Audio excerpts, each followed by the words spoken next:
കൊച്ചുകുട്ടികളെ പോലെ പിണങ്ങിക്കൊണ്ട് ശിവേട്ടൻ തിരിഞ്ഞു കിടന്നു. അത് കാണാൻ വേണ്ടി തന്നെയാ ഞാൻ അങ്ങനെ പറഞ്ഞത്. ശിവേട്ടനെ വട്ടം പിടിച്ചുകൊണ്ട് ഞാൻ ചേർന്ന് കിടന്നു. പോയി നിന്റെ നാഗത്താന്മാരെ പിടിക്ക്, എന്റെ കൈ പിടിച്ചു മാറ്റിക്കൊണ്ട് ശിവേട്ടൻ പറഞ്ഞു. ഷോ, അങ്ങനെയൊന്നും പറയില്ല ഏട്ടാ.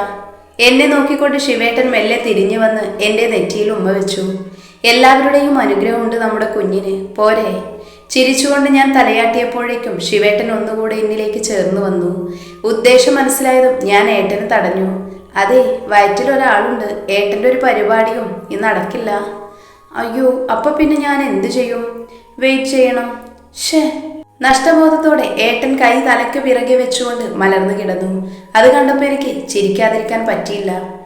അതെ, ഉമ്മ വയ്ക്കുന്നത് കുഴപ്പമില്ലല്ലോ. അതും പറ്റില്ല. എടി കള്ളി.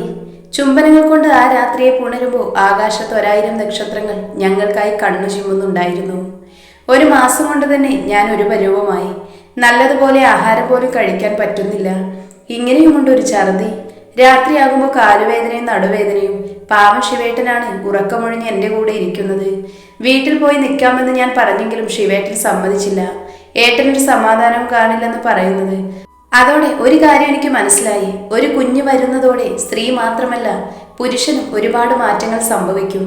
ഇതുപോലെ കുറെ അസ്വസ്ഥതകൾ ഉള്ളതുകൊണ്ട് മിക്കപ്പോഴും ക്ലാസ്സിന് പോകാൻ പറ്റാറില്ല. പോകുന്ന ദിവസം ശിവേട്ടനാണ് കൊണ്ടുവാക്കുന്നതും വിളിച്ചുകൊണ്ട് വരുന്നതും. കോളേജിലെത്തിയ പിന്നെ ഞാൻ നിഹിലയുടെ കൺട്രോളിലാണ്. ഞാനൊന്ന് കുനിയാൻ പോലും അവൾ സമ്മതിക്കില്ല. ഇന്ന് രാവിലെ എഴുന്നേറ്റപ്പോൾ മുതൽ വല്ലാത്തൊരു നെഗറ്റീവ് ഫീലാണ്. എന്തോ ഒരു അശുഭവാർത്ത വരാൻ പോകുന്നത് പോലെ.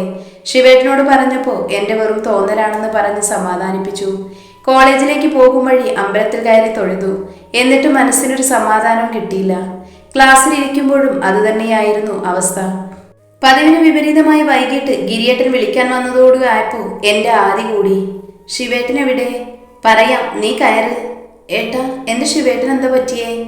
എൻ്റെ പൊന്ന് ഗൗരി, അവനൊന്നും പറ്റിയിട്ടില്ല. ഷികയെക്കുറിച്ച് എന്തോ ഇൻഫർമേഷൻ കിട്ടിയെന്നും പറഞ്ഞ് അനന്തുവും അവനുമായിട്ട് പോയേക്കുവാ. നിന്നെ വീട്ടിലേക്ക് കൊണ്ടുപോവാൻ പറഞ്ഞു. അവൻ വന്ന് കൂട്ടിക്കൊണ്ട് പോയിക്കോളാമെന്ന്. ഗിരിയേട്ടൻ്റെ വാക്കുകൾ കേട്ടപ്പോൾ ഒരേ സമയം സന്തോഷവും ടെൻഷനും ഉണ്ടായി. നന്ദുവേട്ടന് കാത്തിരിപ്പിന് ഇന്നത്തോടെ അവസാനിക്കും. പക്ഷേ അത് നല്ല രീതിയിലായിരിക്കുമോ? അതോ 4 വർഷമായിട്ട് ഷിക ചേച്ചിയെക്കുറിച്ച് ഒന്നും അറിയാൻ കഴിഞ്ഞിട്ടില്ല. ഈ കാലയളവിനുള്ളിൽ ചേച്ചിക്ക് എന്തെങ്കിലും മാറ്റം വന്നിരുന്നെങ്കിൽ അത് നന്ദുവേട്ടന് വേദനിപ്പിക്കുന്ന ഒന്നാണെങ്കിൽ ഇല്ല, അങ്ങനെയൊന്നും സംഭവിക്കില്ല. ഒരുപാട് ചോദ്യങ്ങളുമായാണ് ഞാൻ ശിവേട്ടനെ കാത്തിരുന്നത്. വിളിച്ചു നോക്കിയപ്പോൾ ഫോൺ ഓഫായിരുന്നു. സമയം കഴിയും തോറും എന്താണെന്ന് അറിയാനുള്ള ആകാംക്ഷയും കൂടി വരുന്നുണ്ടായിരുന്നു. കുറച്ചു കഴിഞ്ഞപ്പോൾ തന്നെ ശിവേട്ടൻ വന്നു. മുഖത്ത് വല്ലാത്തൊരു ഭാവം. സത്യം പറഞ്ഞ ഒന്നും ചോദിക്കാൻ എനിക്ക് തോന്നിയില്ല. ആഹാരം കഴിക്കാൻ അമ്മ വിളിച്ചപ്പോൾ പുറത്തുനിന്ന് കഴിച്ചെന്ന് പറഞ്ഞ് അത് അത്ര വിശ്വസിക്കാൻ എനിക്ക് തോന്നിയില്ല. എന്തായെന്ന് ഗിരിയേട്ടൻ ചോദിച്ചപ്പോൾ ഒന്ന് നോക്കിയിട്ടല്ലാതെ ശിവേട്ടനൊന്നും പറഞ്ഞില്ല. യാത്ര പറഞ്ഞ് ഞങ്ങൾ ഇറങ്ങി. കാറിൽ തീർത്തും നിശബ്ദതയായിരുന്നു. ഇതിൽ കൂടുതൽ എനിക്ക് സഹിക്കാൻ പറ്റില്ല. അതുകൊണ്ട് ചോദിക്കാൻ തന്നെ ഞാൻ തീരുമാനിച്ചു. ഏട്ടാ. എന്തായി? എന്തോന്നോ? ഇത്രയും നേരം ഏട്ടനും നന്ദുവേട്ടനും പോയത് എവിടെയായിരുന്നു? എന്താകാൻ? മനുഷ്യരെ ക്ഷമയെ പരീക്ഷിക്കില്ലേ ശിവേട്ടാ? കാര്യം പറ. ചേച്ചിയെ കണ്ടോ? ഇല്ല. അതിൻ്റെയാണോ ഈ മൂഡ് ഓഫോ? ഞാനോ? അതും അവൾക്ക് വേണ്ടി? നിന്നോടൊക്കെ 1000 തവണ ഞാൻ പറഞ്ഞതല്ലേ അവൾ ചതിച്ചതാണെന്ന്. എന്നിട്ട് നീ കേട്ടോ? എന്നെ കുറ്റപ്പെടുത്തി. എൻ്റെ നന്ദുവിൻ്റെ ജീവിതം വെച്ച് അവൾ കളിച്ചത് വെറുതെ വിടില്ല ഞാൻ. എന്തൊക്കെയാ ഏട്ടനി പറയുന്നത്? ചേച്ചിയോടുള്ള ഈ വെറുപ്പ് ആദ്യം മാറ്റ്. എന്നിട്ട് ചേച്ചിയെ അന്വേഷിക്ക്. അപ്പ കിട്ടും. കിട്ടിയിട്ട് എന്തിനാടി? പുഴുങ്ങി തിന്നാനോ? ശിവേട്ടാ, നിനക്കറിയണോ അവൾ എവിടെയാണെന്ന്? അവൾക്ക് എന്താ സംഭവിച്ചതെന്ന്? എങ്കിൽ പറയാം. അവളുടെ വിവാഹം കഴിഞ്ഞു. ഇപ്പോൾ 3 വർഷമായി. ശിവേട്ടൻ്റെ വാക്കുകൾ എനിക്ക് വിശ്വസിക്കാൻ പറ്റുന്നതായിരുന്നില്ല. എൻ്റെ ചിന്തകളിലെ ഷിക ചേച്ചിക്ക് ഒരിക്കലും നന്ദുവേട്ടനെ ചതിക്കാൻ പറ്റില്ല. പിന്നെന്താ സംഭവിച്ചത്?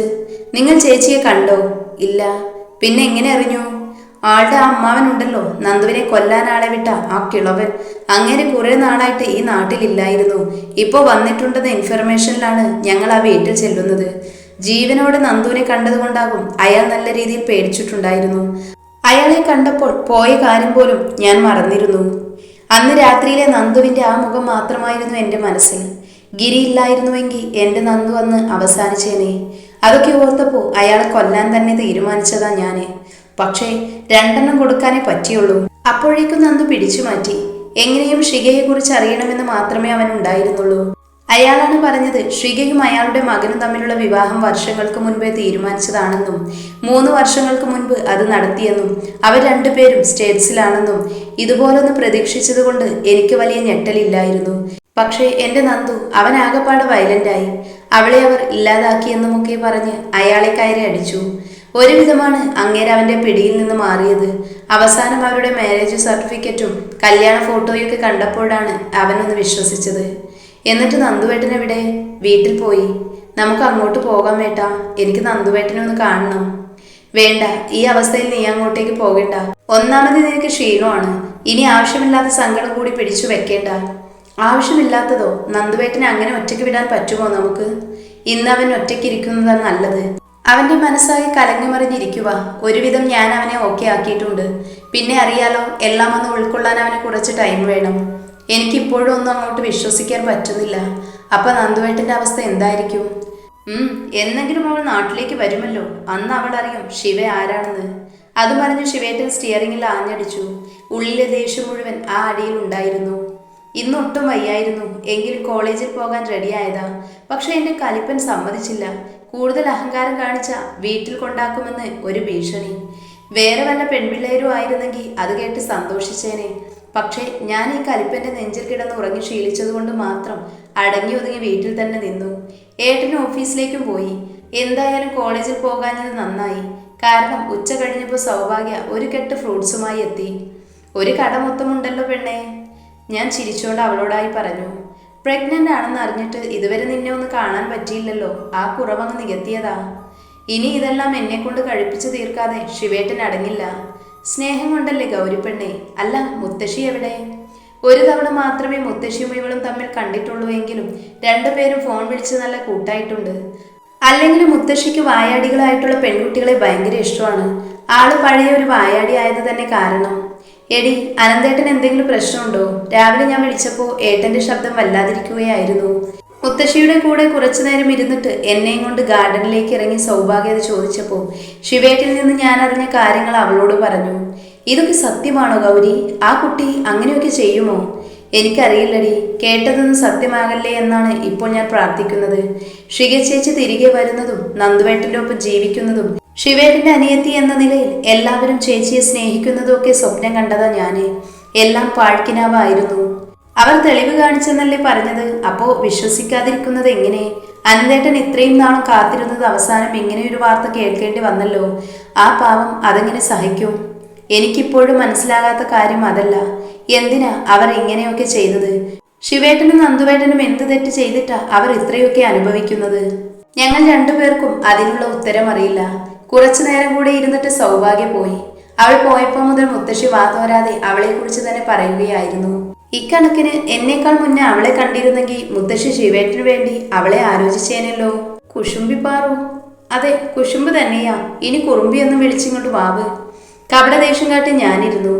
ആ, ചിലപ്പോ ഞാൻ ഭാഗ്യമോളെ കുട്ടന് വേണ്ടി ആലോചിച്ചേനെ. അത് കേട്ടപ്പോൾ ഒരു കുഞ്ഞു നോവ് എനിക്കുണ്ടായി. തമാശക്ക് വഴക്ക് കൂടിയതാ. പക്ഷെ ഇങ്ങനെ കേട്ടപ്പോ എന്തേ മിണ്ടാട്ടോ ഇല്ലേ മുത്തശ്ശിയുടെ കുറുമ്പിക്ക്? അയ്യേ, പിണങ്ങിയോ? എന്റെ മുഖം ഉയർത്തി മുത്തശ്ശി അത് ചോദിച്ചപ്പോ അറിയാതെ എന്റെ കണ്ണു നിറഞ്ഞു. എന്തിനാ എന്റെ കുട്ടിക്ക് അറിയുന്നേ? ദേ, ഇതെങ്ങാനും കുട്ടൻ കണ്ടാ തന്നെ അവൻ വല്ല കാശിയും കൊണ്ട് കളയും. അത് കേട്ടപ്പോ ചിരിക്കാതിരിക്കാൻ എനിക്ക് കഴിഞ്ഞില്ല. ചിരിച്ചു. ഒപ്പം കൊഴിഞ്ഞു പോകാറായ പല്ലുകൾ കാട്ടി മുത്തശ്ശിയും ചിരിച്ചു. നിന്നെ അല്ലാതെ വേറെ ആരെങ്കിലും കുട്ടൻ സ്വീകരിക്കുമെന്ന് നിനക്ക് തോന്നുന്നുണ്ടോ? മുത്തശ്ശി കണ്ടുപിടിക്കുന്ന കുട്ടിയല്ലേ ശിവേട്ടൻ സമ്മതിച്ചേനെ. വേണ്ട വേണ്ട, ഞാൻ അറിഞ്ഞു പഴയ സ്കൂൾ കുട്ടിയുടെയും കോളേജ് പയ്യന്റെയും പ്രണയം. അത് മുത്തശ്ശി എങ്ങനെ?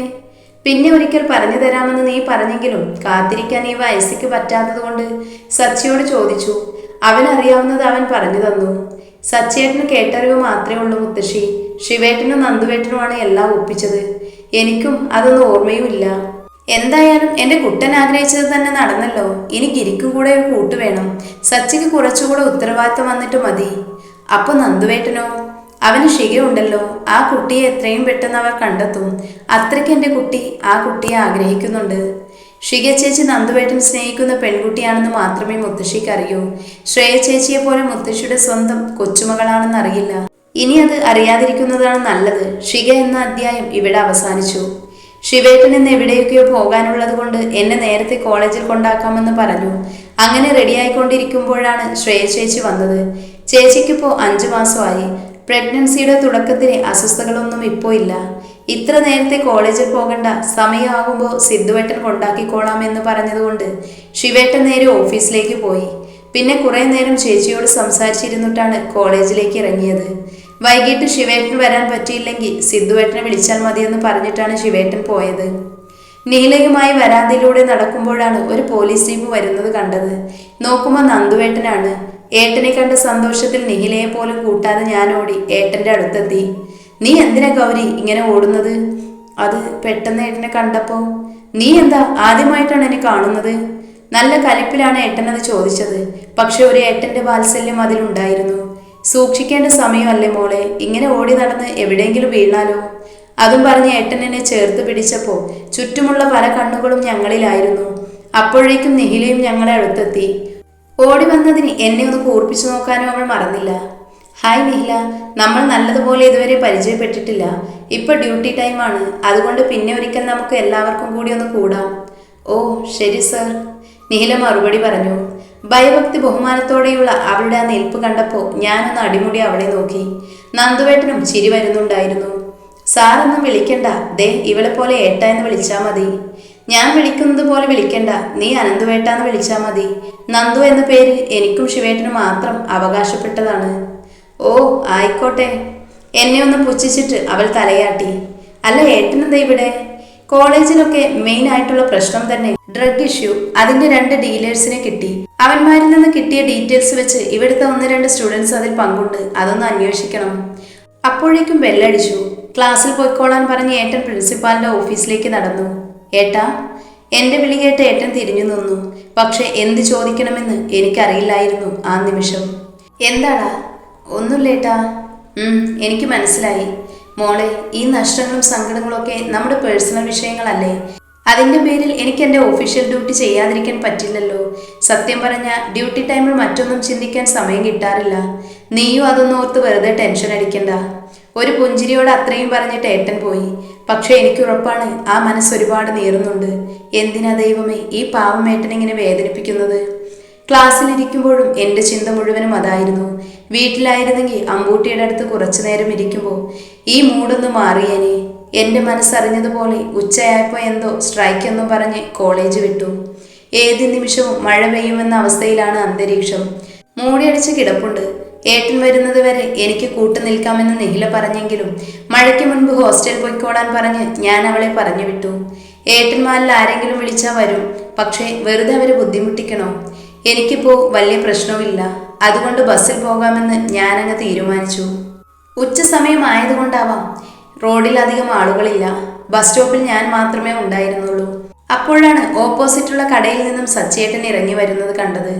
എന്നെ കണ്ടുകൊണ്ട് ഏട്ടൻ ബൈക്കുമായി ക്രോസ് ചെയ്യാൻ നിൽക്കുമ്പോഴാണ് എൻ്റെ തൊട്ടടുത്തൊരു കാറ് വന്ന് നിന്നത്. അതിൽ നിന്ന് 4 പേരിറങ്ങി. അതിലൊരാൾ എൻ്റെ അടുത്തേക്ക് വന്ന് കയ്യിലിരുന്ന വാള് എനിക്ക് നേരെ വീശി. പേടിച്ചുകൊണ്ട് ഞാൻ കണ്ണുകളിൽ ഇറുക്കി അടച്ച് പിറകിലേക്ക് വേച്ചുപോയി. പക്ഷേ എനിക്ക് വെട്ടുകൊള്ളുന്നതിന് മുൻപ് തന്നെ ആ വാളിൽ ഒരു പിടി വീണിരുന്നു. സച്ചിയേട്ടൻ എന്നോട് മാറി നിൽക്കാൻ പറയുമ്പോൾ ഇതുവരെ ഞാൻ കാണാത്തൊരു ഭാവമായിരുന്നു ആ മുഖത്ത്. സച്ചിയേട്ടൻ്റെ അടിയിൽ പലരും വീണുപോയെങ്കിലും അധിക നേരം ഏട്ടന് ഒറ്റയ്ക്ക് പിടിച്ചു നിൽക്കാൻ പറ്റിയിരുന്നില്ല. ഞാൻ നന്ദുവേട്ടനെ വിളിക്കാൻ ശ്രമിച്ചു. അപ്പോഴാണ് അതിലൊരാൾ സച്ചിയേട്ടൻ്റെ തോളിൽ വെട്ടിയത്. പിടഞ്ഞുകൊണ്ട് ഏട്ടൻ വീഴുന്നത് കണ്ടപ്പോൾ ഒന്ന് ശബ്ദിക്കാൻ പോലും എനിക്ക് കഴിഞ്ഞില്ല. ആളുകൾ വരുന്നത് കണ്ടതും ആ 4 സംഘം അവിടെ നിന്നും പോയിരുന്നു. അപ്പോഴേക്കും മഴ ശക്തമായി പെയ്തിറങ്ങാൻ തുടങ്ങി. റോഡിൽ തളം കെട്ടിയ ആ മഴവെള്ളം രക്തവർണമായിരുന്നു.